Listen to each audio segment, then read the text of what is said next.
Bienvenue sur Luds, le podcast lithothérapie et énergie positive. Je suis Ludivine et je vous partage ici tous les outils et les informations dont vous avez besoin pour mieux connaître les pierres et mieux apprivoiser leurs énergies. On parlera donc beaucoup de cristaux, mais pas que. Régulièrement, vous retrouverez ici des épisodes hors série traitant de divers sujets holistiques autour de la psychologie positive, de pratiques naturelles, de l'astrologie, du développement personnel et bien d'autres choses encore. C'est parti! Bonjour à tous, j'espère que vous allez bien. Je vous fais un épisode sur un sujet qui touche beaucoup d'entre nous dans cette phase dont on parle depuis la fin d'année 2024 et le début de 2025, dont on a reparlé lors des énergies de la première pleine lune de cette année en Cancer, lors également du tirage d'oracle intuitif que j'ai fait hier, et tout parle un peu encore de cette énergie où on est un peu suspendu entre deux phases. Le moment où l'on doit laisser derrière nous nos vieilles habitudes, les choses dont on doit se défaire, dont on veut se défaire, pour ouvrir et laisser place en fait à de nouvelles choses, de nouveaux projets qui sont beaucoup plus alignés. Donc, si vous vous sentez dispersé, démotivé, perdu quant à votre décision, cet épisode est pour vous. Personnellement, je suis vraiment en plein dans cette phase-là. Je passe par des vagues d'émotions où je suis ultra motivée. J'ai déjà lancé plein de projets pour ce début d'année, où j'ai senti le shift énergétique qui s'est opéré dès lors qu'on a passé vraiment le nouvel an et qu'on est entré en cette année en neuf. Et pour autant, parfois, voilà, il y a cette vague un peu qui redescend et on se demande qu'est-ce qu'on doit vraiment laisser derrière nous. Est-ce qu'on a envie de lâcher certaines habitudes réellement? Est-ce qu'on a autant de motivation que ça finalement pour tenir notre vision? C'est pas toujours aussi simple, pas toujours aussi facile. Ce qui m'a donc donné l'idée de cet épisode, parce que j'ai même fait un peu face à un manque de créativité ces derniers jours notamment au thème de cet épisode-là.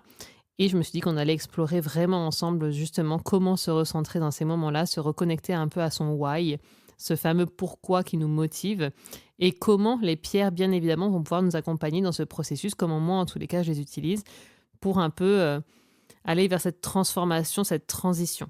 Donc déjà, ce sentiment de flottement, de lâcher prise, vous savez, entre deux objectifs, on le traverse dans ces moments où on n'est plus tout à fait en fait qui nous étions avant, mais pas encore ce qu'on veut devenir. Donc ça peut être un sentiment que l'on vit quand on a des changements, quand on veut laisser des identités, quand on a des bouleversements dans nos vies, ou que nous-mêmes on entame des nouveaux objectifs, des nouvelles choses.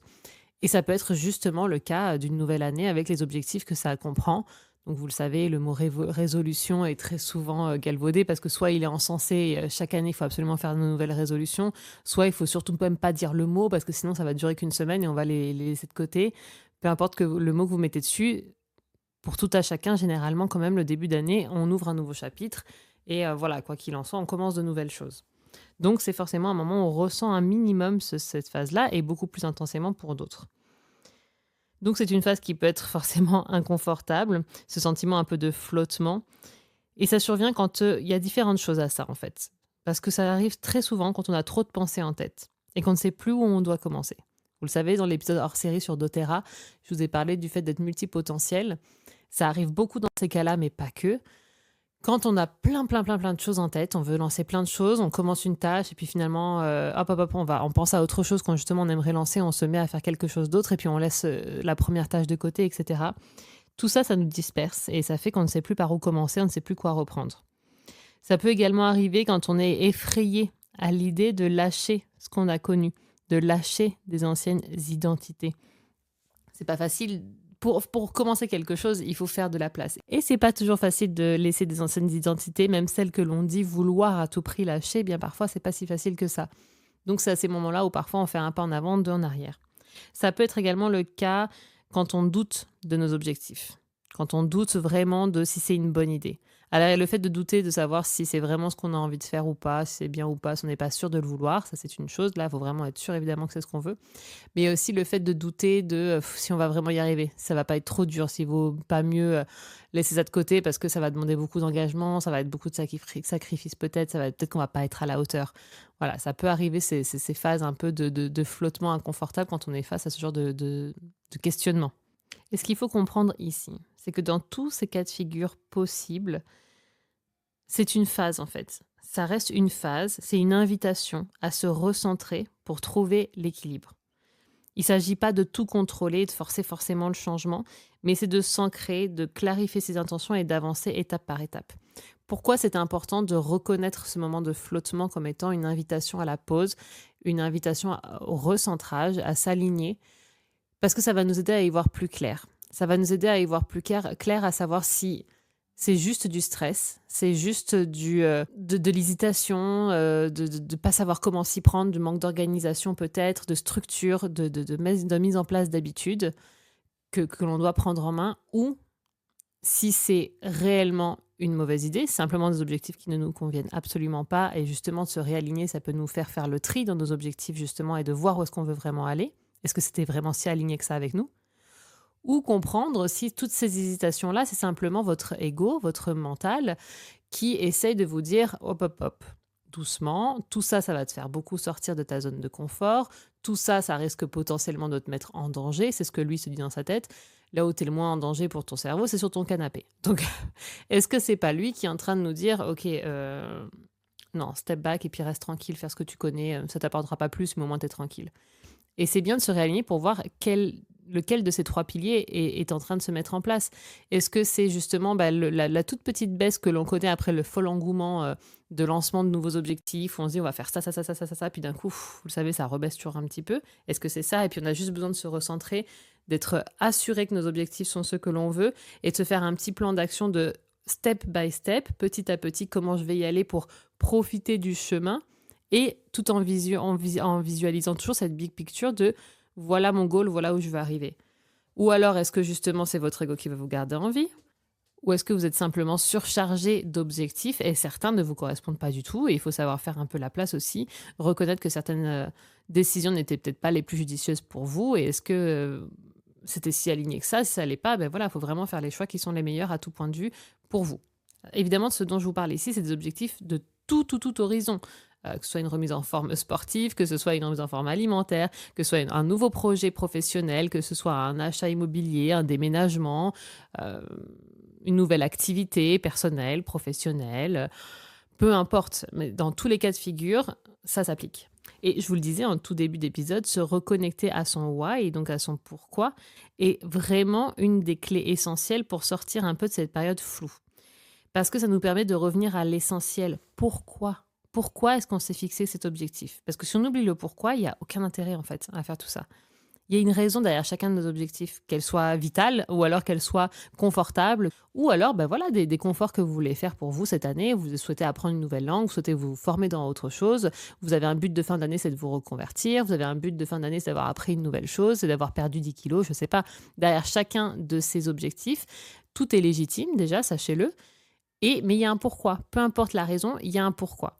Donc, se rappeler de ce pourquoi. Pourquoi vous avez commencé à faire ça. Et ça, c'est essentiel pour vraiment se rappeler à quel point c'est aligné ou pas, justement. De nous dire quels sont peut-être les rêves, les aspirations qui nous ont motivés à le faire. Quelle émotion on ressent quand on se dit qu'on va avoir atteint ça. Et vivez-le vraiment, la visualisation, vous le savez, on en a parlé plein de fois. C'est créateur, le fait de s'aligner à ce pourquoi on vibre, on va vibrer plus haut et ça va nous éclairer, débroussailler un peu le chemin devant nous. C'est un autre sujet, mais c'est concret également dans ce que je vous dis ici. Donc il y a ce why qui est vraiment très important pour pouvoir se rappeler pourquoi on a commencé et si justement c'est si légitime que ça qu'on fasse autant d'efforts pour cet objectif. Est-ce qu'on le veut vraiment? Est-ce qu'il est nécessaire vraiment ou pas? Non, on le met de côté. Oui, on y va et maintenant on sait comment on va y aller. On a retrouvé un regain d'énergie vraiment. Ensuite, il y a le fait d'apprécier le chemin. L'importance des petites étapes, on en a aussi un peu parlé avant. C'est primordial parce que oui, il faut se rappeler le why de pourquoi est-ce qu'on va aller au bout de cela, mais on ne peut pas attendre d'avoir atteint cet objectif pour être heureux. C'est le résumé même de la vie. On ne peut pas attendre la fin, l'accomplissement total pour être heureux, sinon ça n'a aucun sens. Il faut célébrer les petits objectifs qu'on atteint petit à petit et il faut vraiment apprécier ça. Parce que c'est facile de se perdre autrement, dans la vision finale et d'être découragé. C'est bien de se rappeler le goal, mais il y a toujours des moments où ça va être un peu plus dur que d'autres. On va se dire, mais c'est bon, c'était super, c'est bien sympa, mais j'y arriverai pas. Alors que d'apprécier chaque petite étape qu'on aura mis en place pour y arriver, c'est beaucoup plus encourageant et ça permet vraiment de garder cette ligne directrice qui est plus forte, d'accord ? Donc évidemment, ça passe par le fait de découper notre objectif en plein de petites étapes. Ça, on en a parlé dans plein d'épisodes sur l'organisation et la structure de nos habitudes que j'ai pu vous faire par le passé. Mais rappelez-vous tout de même ça, c'est toujours très bien de découper notre objectif en plein de petites actions qu'on va faire tous les jours. Vous avez comme objectif de courir des marathons, vous ne courez pas actuellement, on va pas commencer par un objectif de 15 kilomètres par jour, ni même de peut-être 5 kilomètres par jour. Faites le tour de votre pâté de maison déjà. Voyez à quel point votre souffle est bon, pas bon. Est-ce que ça a été facile, pas facile? Vous rentrez chez vous et vous appréciez. Ça a été un peu facile, vous dites ah ben, génial, peut-être que je peux faire déjà un peu plus grand la prochaine fois. Vous avez bien morflé, vous dites ok, bah, je sais que je vais avoir plusieurs petites étapes à faire avant mon marathon, mais au moins je le sais et je sais comment je vais travailler. Et si la fois d'après ça va un peu mieux, bah, appréciez ça. Si la fois d'après vous avez pu faire un peu plus grand, bah, appréciez ça, reconnaissez-le et soyez heureux pour vous-même en fait, d'avoir déjà ces petites étapes d'atteinte. Et c'est marche par marche qu'on arrive en haut, c'est pas en se faisant un bond de géant qu'on arrive à aller en haut, personne n'a jamais réussi à faire ça. Donc quand on a une montagne devant nous, un objectif qui est en haut de la montagne devant nous, bah, il faut y aller, il faut commencer à monter étape par étape et puis il faut apprécier le fait de monter chacune des marches, il faut s'arrêter, il faut regarder autour de soi pour se dire ok, c'est pas mal d'être là quand même déjà, c'est sympa. Et il faut se féliciter.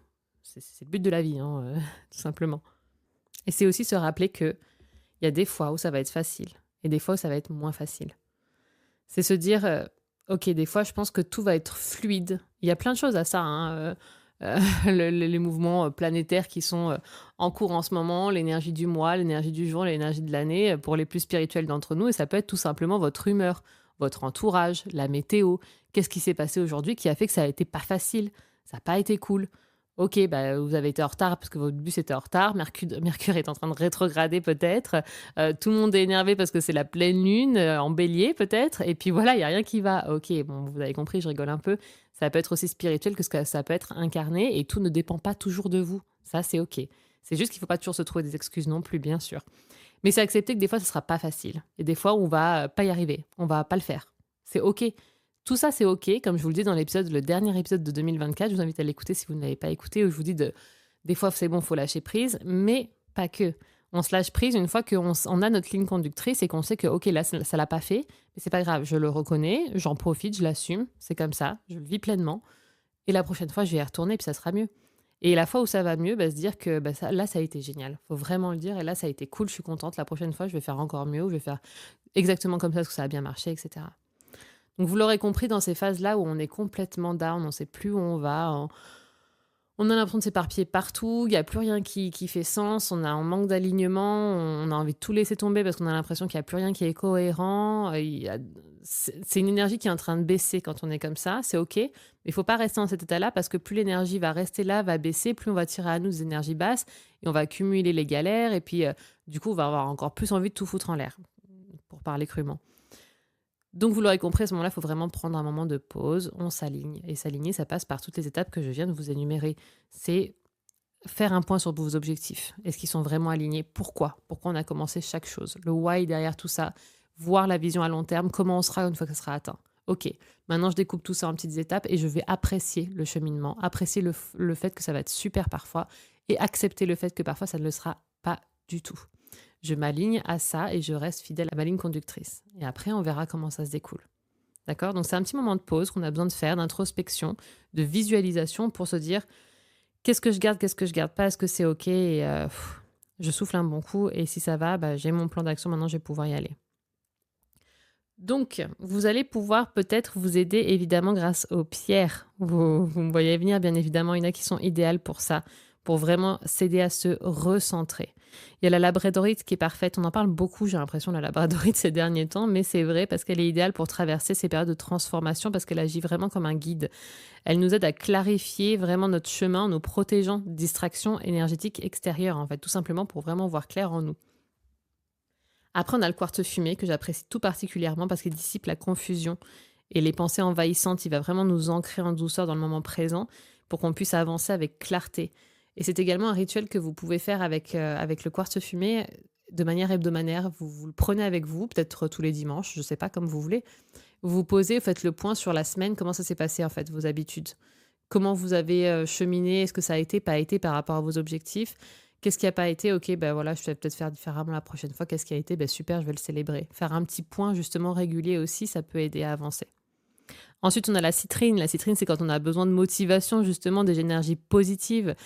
C'est, vous savez, votre bonne pote qui va vous dire: «Allez, c'est bon, on y va, allez, viens, mais si, mets tes chaussures, allez, on y va, ça va être génial, regarde, il fait beau», qui voit tout le côté positif, en fait. Donc ça, la citrine, pour ça, idéal. La pierre de soleil aussi, elle va être idéale, elle va bien stimuler la confiance en nous, l'enthousiasme, nous aider à rayonner, visualiser un futur qui est vraiment aligné avec nos aspirations. Pour ceux qui ont le plus de mal à se libérer des anciennes identités, on a l'obsidienne dorée qui va nous aider à avancer vers de nouveaux objectifs avec assurance et à libérer justement ces anciennes identités qu'on a besoin de lâcher pour avancer. Il y a également le bois fossilisé, il est merveilleux pour ceux qui vont perdre patience, qui ont besoin de comprendre que les processus peuvent parfois prendre du temps pour arriver à être magnifiés. Lors du tirage avec l'oracle, je vous ai parlé, la pierre qui est sortie, c'était la pierre de galène. La galène, c'est magnifique parce que ça va venir vraiment nous ancrer, nous stabiliser, nous aligner, nous protéger, même quand autour de nous, ça devient un peu tout chamboulé, parce que ça arrivera aussi, hein, qu'autour de nous, ça soit pas facile à gérer. Et bien à ce moment-là, la galène va venir nous aider à nous recentrer, à vraiment nous ancrer pour dire: «OK, j'avance quand même, c'est pas grave, je ne me laisse pas déstabiliser».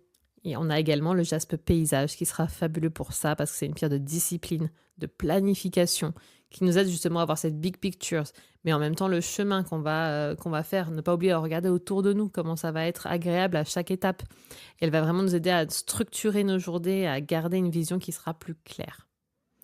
Donc après, vous le savez, je ne cesse de le répéter, chaque pierre qui vous semble OK pour vous accompagner sera la pierre la plus OK pour vous accompagner.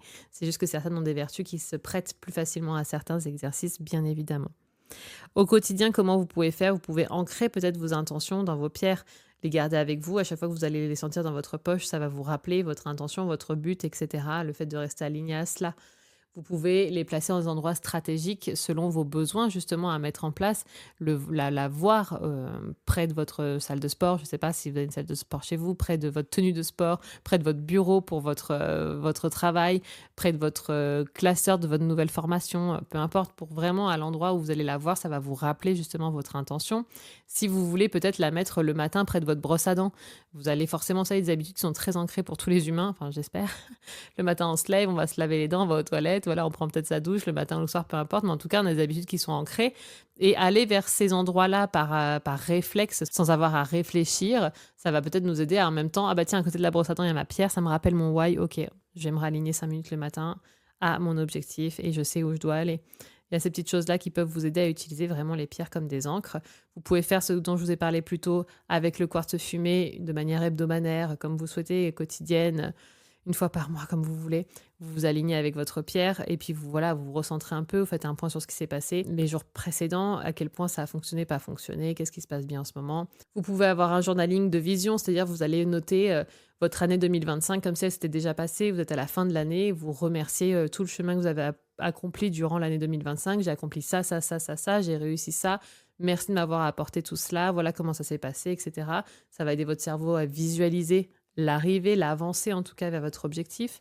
Après, il y a des outils comme les Habits Tracker. Donc, vous savez, c'est les trackers d'habitude. Si vous voulez avoir quelque chose qui soit beaucoup plus formaté, où vous écrivez votre habitude et à quel point chaque jour ou chaque semaine, je ne sais pas quel rythme vous avez, elle va être tenue. Est-ce que ça s'est bien passé? Comment vous allez l'améliorer? Comment vous n'allez pas faire ça finalement si ça ne fonctionne pas? Etc. Il y a plein de façons de s'aider justement pour, une fois qu'on a mis en place toutes les étapes que je vous ai énumérées au début de l'épisode, suivre en fait tout ça et avoir une ligne qui va nous aider justement à cheminer pour les moments où ce ne sera pas facile. Vous pouvez également utiliser le journaling d'une autre façon, c'est-à-dire peut-être écrire votre why quelque part, peut-être faire un vision board de vous collez plein de photos de ce que ressemblerait peut-être votre arrivée une fois que vous aurez atteint votre objectif pour le voir à chaque fois, écrire votre why peut-être en grand dessus, toutes les étapes qui vont découler pour y arriver. Peu importe, en fait, ça dépend un peu de votre façon de découper votre plan pour arriver à votre objectif. Mais vous pouvez avoir ce genre d'écriture, de vision, en fait, pour avoir quelque chose sous les yeux tous les jours et vous rappeler un petit peu là où vous voulez aller. Vous pouvez également visualiser. Vous le savez, on en a déjà parlé, la visualisation est créatrice, c'est très puissant. Vous allez élever votre taux vibratoire. Vous allez vibrer à ce que vous voulez attirer à vous, là où vous voulez en arriver.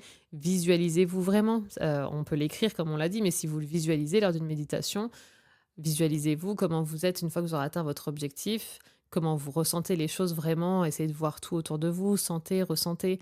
Commencez en fait d'avoir atteint tout ça. Commencez et ça va vous aider à vous diriger vers cela. Quelque chose qui est très puissant également et qu'on néglige peut-être beaucoup dans notre vie très incarnée tous les jours, c'est les mantras et les affirmations. Affirmer des choses de manière à haute voix ou dans votre tête, mais de manière très ancrée, très sûre, c'est très puissant pour notre cerveau, c'est très puissant pour notre corps énergétique. Vous pouvez dire des choses du style « je suis exactement là où je dois être, chaque étape me rapproche de ma vision ». Vous pouvez dire « je me libère des anciennes énergies et j'accueille le changement avec confiance ». Vous pouvez dire « je suis aligné avec mon why, chaque jour je me rapproche de la personne que je veux devenir ». Des choses comme ça qui sont autour de ce que vous voulez vibrer, ce que vous voulez ressentir pour vous réancrer aussi et vous réaligner chaque jour.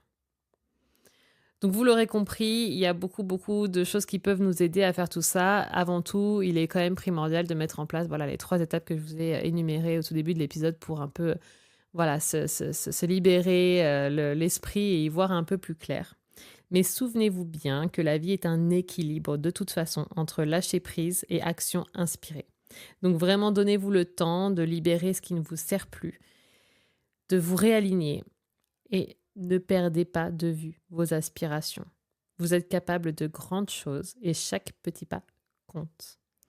Si cet épisode vous a aidé, vous a inspiré, partagez-le avec quelqu'un qui pourrait peut-être en avoir besoin de se recentrer, de se retrouver pour avancer. Et n'hésitez pas peut-être à partager vos retours d'expérience en commentaire. On se retrouve la semaine prochaine avec beaucoup plus d'alignement, je l'espère, après cet épisode. Et on parlera Christo. La semaine prochaine, j'ai beaucoup de choses à vous partager à leur sujet. Donc, j'ai hâte de le faire, premièrement, à travers l'épisode de vendredi prochain.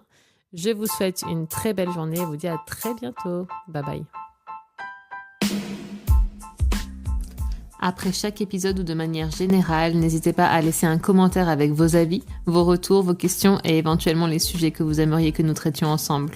N'hésitez pas également à mettre la note de votre choix sur la plateforme d'écoute que vous utilisez afin de faire connaître ce podcast.